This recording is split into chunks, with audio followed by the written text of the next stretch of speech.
Bună, prieteni! Și azi ne jucăm un joc numit Poppy Playtime. Dar, da, sper că o să vă placă acest joc. Pentru că este un joc ceva cu o creatură pe nume Hagi, am auzit, adică asta. Știi că asta te bântuie. Te bântuie și că vine la tine la noapte. Dar hai să vedem ce este cu jocul. Să începem. Ok. Începem povestea. Ceva cu un om care a zis că a creat o păpușă pe nume Poppy. Iar noi am venit în fabrica asta ca să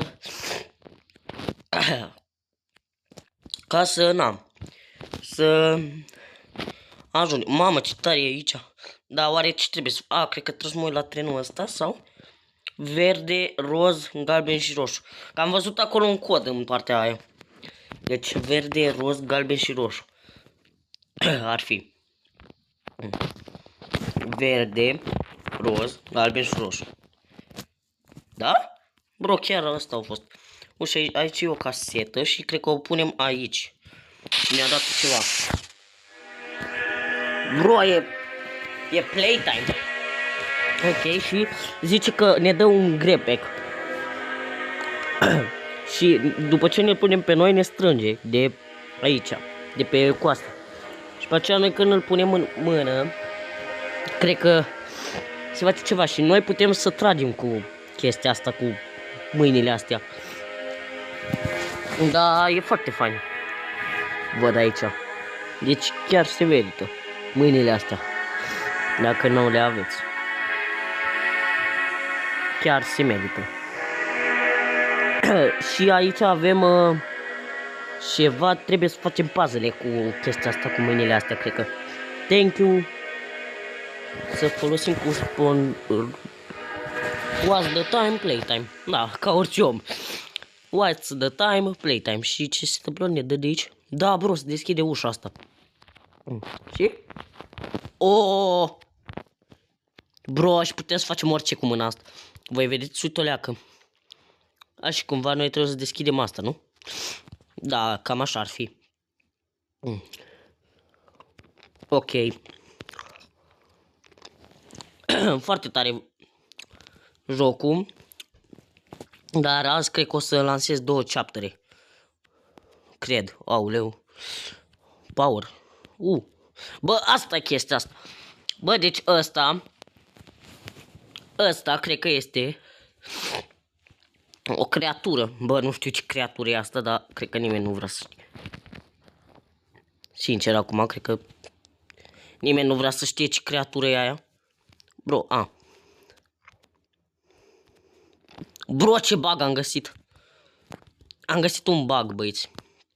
Bug-ul ăsta, dacă nu știați, vă propun eu să...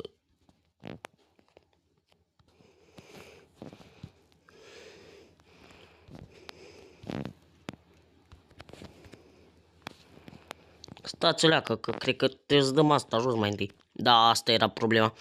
Nu te las să faci orice bug. Trebuie efectiv să faci cum trebuie. Și cred că am bă, unde e creatura aia? Băieți, cred că creatura aia ne urmărește, că dacă nu o zic. Cred că da, cred că chiar ne urmărește. Make a friend. Bro, creatura aia e acolo. Creatura aia. Ok. Cred că suntem cooked. Cred că cam da. Cred că suntem foarte cooked. Cred că suntem cooked moment. E clar, băieți. Și avem de strâns niște de astea. Și ok, hai să le strângem atunci. Uite încă una. Pac. Bro, și nu înțeleg ce trebuie să strângem chestiile astea. Bro, uite pe aia verde și uite pe aia galbenă. Deci am trecut fix pe lângă ele. Ok, băieți. și dăm, cred că de mâna asta. Și urcăm. Cred că trebuie să punem toate chestiile astea cam aici. Da, le-am pus aici și se duce mâna aia și ia ceva de acolo, dar nu știu ce. Da, eu tușesc o leacă, dar nu băgați în seamă. O și ridică și nu aduce. Bă, aia e mâna roșie, cred că. Bro, aia e... Ok, e mâna roșie. Mâna aia o să ne ajute mult. Dădeți-vă de aici, așa. Ok, am luat mâna roșie. Și acum le avem pe amândouă. Și putem să facem pac și pac. Bun, băieți. Vedeți că ne descurcăm. Și trebuie să se deschidă chestia asta care... Bro, chestia asta chiar e faină. What? Ok. Bro, e acolo ce? Hai pe aici. Bro, ce e aici? Bro, e ceva, nu știu. Cred că trebuie să ne urcăm pe... Bă, avem puzzle. Deci trebuie să mergem pe aici. Ok, și acum... Aici. Nu? Gata, băieți. Și am făcut puzzle-ul. Ok, și acum urcăm, cred. Păcat că nu putem să sărim, că era șmecher. Dar... Da, foarte tare e și interesant jocul acesta. Dacă mai veți cu celelalte jocuri, scrieți în comentarii.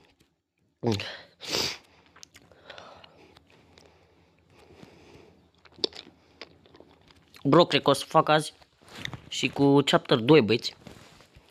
S-ar putea că da. Așa. Și acum trebuie să ne ducem pe aici.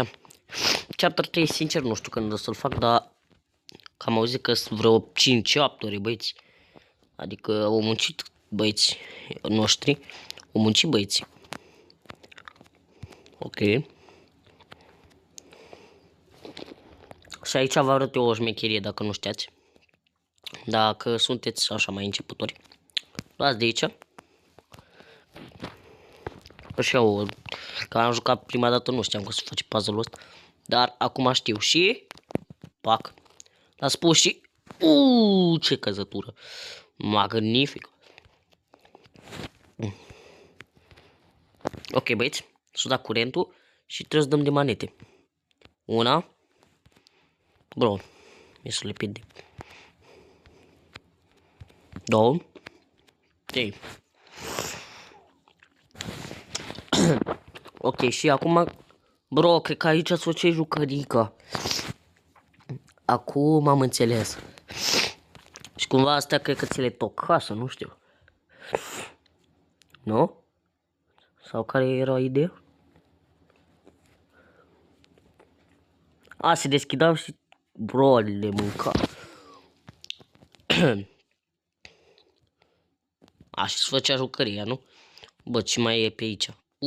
Nobody lives white way. Trebuie să avem o jucărie ca să intrăm aici, cred că. Și jucăria acum se face. Ok. Și aici ce se întâmplă? Bro, le toacă. Cumva le toacă. Și? A, ba nu, au făcut jucăria. Și acum trece pe aici. Și aici nu știu ce se întâmplă. A, ți le scanează mai întâi. Să fie scanate. Și după ce o s-o scanat, vine pe aici. Da, foarte tare.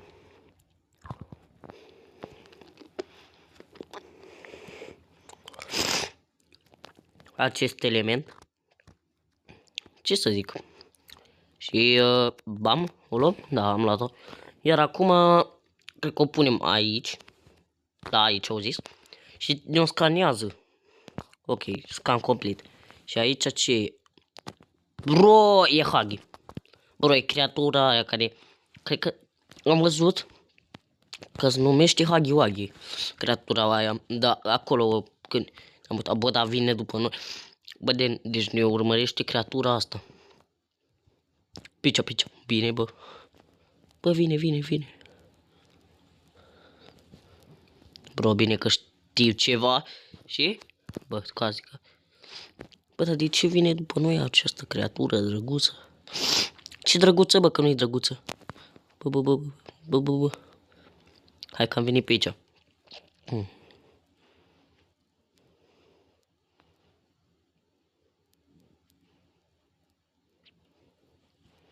Ok, am coborât pe aici. Bro, vine. Nu? Bă, vine pe aici, du-te de aici. Hai, deschide. Au deschis-o bun. Fugi. Doamne, vine creatura asta, nici măcar nu mai știu ce să zic. Hopa. Bă, am scăpat. Aba nu. Bă, trebuie să tragi din cutia asta și... Bă, au venit. Bă, au căzut săraca, Dumnezeu să o ierte. Săraca jucării. Ok, și acum... Trebuie să mergem... Cred că la... Floarea aia de care se zicea că e blestemată. Că blestemată.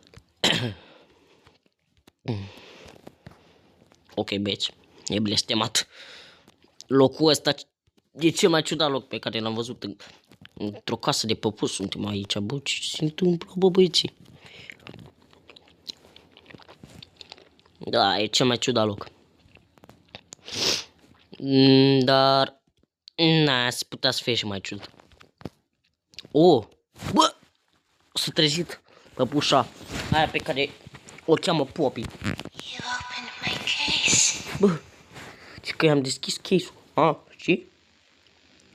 Ok, băieți, ăsta a fost chapter 1, iar noi ne vedem data viitoare la chapter 2. Pa, pa!